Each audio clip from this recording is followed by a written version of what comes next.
31 जुलाई 2025 का दिन आपके लिए कई मायनों में महत्वपूर्ण हो सकता है, क्योंकि इस दिन ग्रहों और नक्षत्रों की स्थिति आपके जीवन के विभिन्न क्षेत्रों पर गहरा प्रभाव डाल सकती है।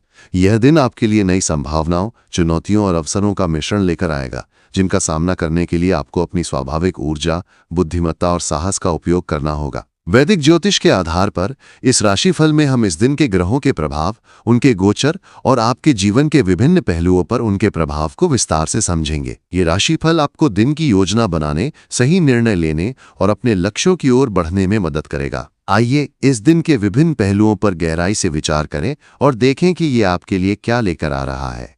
सबसे पहले हम इस दिन की ग्रह स्थिति पर नजर डालते हैं, जो आपके लिए महत्वपूर्ण होगी। इस दिन सूर्य, जो आत्मविश्वास, ऊर्जा और नेतृत्व का प्रतीक है, आपके पंचम भाव में गोचर करेगा। पंचम भाव रचनात्मकता, प्रेम, संतान और बौद्धिक कार्यों से संबंधित होता है। सूर्य की यह स्थिति आपके लिए रचनात्मक और बौद्धिक क्षेत्रों में प्रगति का संकेत देती है। आप इस दिन अपनी रचनात्मकता को व्यक्त करने में सक्षम होंगे, चाहे वो कला, लेखन या किसी अन्य रचनात्मक कार्य के माध्यम से हो। हालांकि सूर्य की प्रबल ऊर्जा कभी-कभी आपको आत्मकेंद्रित या अहंकारी बना सकती है, इसलिए इस दिन दूसरों के प्रति संवेदनशील रहना महत्वपूर्ण होगा। मंगल, जो ऊर्जा, साहस और कार्यक्षमता का कारक ग्रह है, इस दिन आपके छठे भाव में होगा। छठा भाव शत्रुओं, प्रतिस्पर्धा, स्वास्थ्य और संघर्ष से संबंधित होता है। मंगल की ये स्थिति आपको कार्यक्षेत्र में ऊर्जावान और प्रतिस्पर्धी बनाएगी, लेकिन ये भी संभव है कि आपको अपने विरोधियों या सहकर्मियों के साथ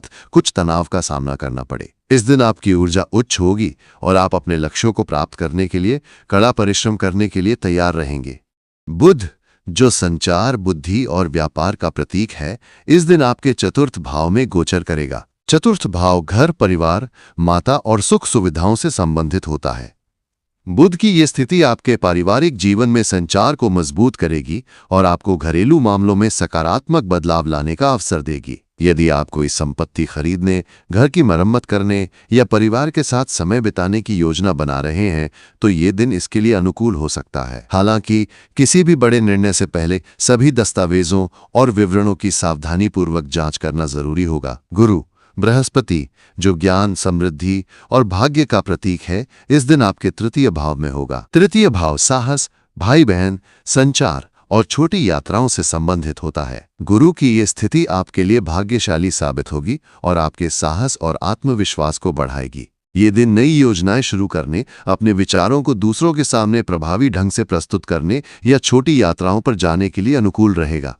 शनि, जो कर्म, अनुशासन और दीर्घकालिक योजनाओं का ग्रह है, इस दिन आपके 12वें भाव में गोचर करेगा। 12वां भाव खर्च, विदेश यात्रा, आध्यात्मिकता और एकांत से संबंधित होता है। शनि की ये स्थिति आपको अपने खर्चों पर नियंत्रण रखने की सलाह देती है, क्योंकि अनावश्यक खर्च आपके बजट को प्रभावित कर सकते हैं। साथ ही ये दिन आध्यात्मिक गतिविधियों में शामिल होने, ध्यान करने या अपने मन को शांत करने के लिए उपयुक्त होगा। राहु और केतु, जो क्रमशः 11वें और 5वें भाव में होंगे, आपके सामाजिक दायरे और रचनात्मकता पर प्रभाव डालेंगे। राहु आपके सामाजिक नेटवर्क को बढ़ाने में मदद करेगा, जिससे आप नए लोगों से मिल सकते हैं और अपने सामाजिक दायरे का विस्तार कर सकते हैं। वहीं केतु का पंचम भाव में गोचर आपके प्रेम जीवन और रचनात्मक कार्यों में कुछ भ्रम या अनिश्चितता पैदा कर सकता है। इस दिन आपको अपनी भावनाओं को स्पष्ट रूप से व्यक्त करने और गलत फहमियों से बचने की आवश्यकता होगी। अब हम इस दिन के विभिन्न पहलुओं को विस्तार से देखते हैं, ताकि आप अपने दिन की योजना बेहतर ढंग से बना सकें। करियर के दृष्टिकोण से ये दिन आपके लिए अत्यंत उत्पादक हो सकता है। मंगल का छठे भाव में गोचर आपको कार्यक्षेत्र में ऊर्जावान और प्रतिस्पर्धी बनाएगा। यदि आप नौकरी पेशा हैं, तो इस दिन आपके कार्यों की प्रशंसा हो सकती है और आप अपने सहकर्मियों या वरिष्ठों के सामने अपनी क्षमता साबित करने में सक्षम होंगे। ये दिन उन लोगों के लिए विशेष रूप से अनुकूल है जो प्रतिस्पर्धी क्षेत्रों में काम करते हैं, जैसे कि बिक्री, मार्केटिंग या प्रबंधन। हालांकि मंगल की आक्रामक ऊर्जा के कारण आपको अपने सहकर्मियों के साथ तर्क वितर्क या अनावश्यक बहस से बचना चाहिए।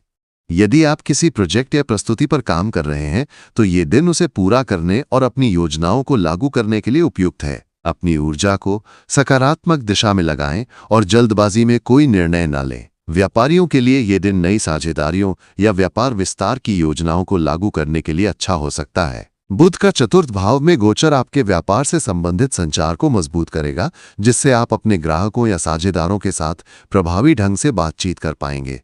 हालांकि कोई भी बड़ा निवेश करने से पहले सभी जोखिमों का आकलन करना और विशेषज्ञ की सलाह लेना महत्वपूर्ण होगा। आर्थिक दृष्टिकोण से ये दिन मिश्रित परिणाम दे सकता है। गुरु का तृतीय भाव में गोचर और राहु का 11वें भाव में गोचर आपके लिए आय के नए स्रोत खोल सकता है। यदि आप किसी नए प्रोजेक्ट, साइड बिजनेस या निवेश की योजना बना रहे हैं तो ये दिन इसके लिए अनुकूल हो सकता है, बशर्ते आप सभी जोखिमों का आकलन कर लें। ये दिन उन लोगों के लिए भी अच्छा है जो लंबे समय के निवेश जैसे कि म्यूचुअल फंड, सावधि जमा या रियल एस्टेट में रुचि रखते हैं। हालांकि शनि का 12वें भाव में गोचर आपको अपने खर्चों पर नियंत्रण रखने की सलाह देता है। अनावश्यक खर्च जैसे कि विलासिता की वस्तुओं पर पैसा खर्च करना या आवेग में खरीदारी करना आपके बजट को प्रभावित कर सकता है। यदि आप कोई संपत्ति, वाहन या अन्य बड़ी खरीदारी की योजना बना रहे हैं तो इस दिन दस्तावेजों की सावधानीपूर्वक जांच करें और किसी विशेषज्ञ की सलाह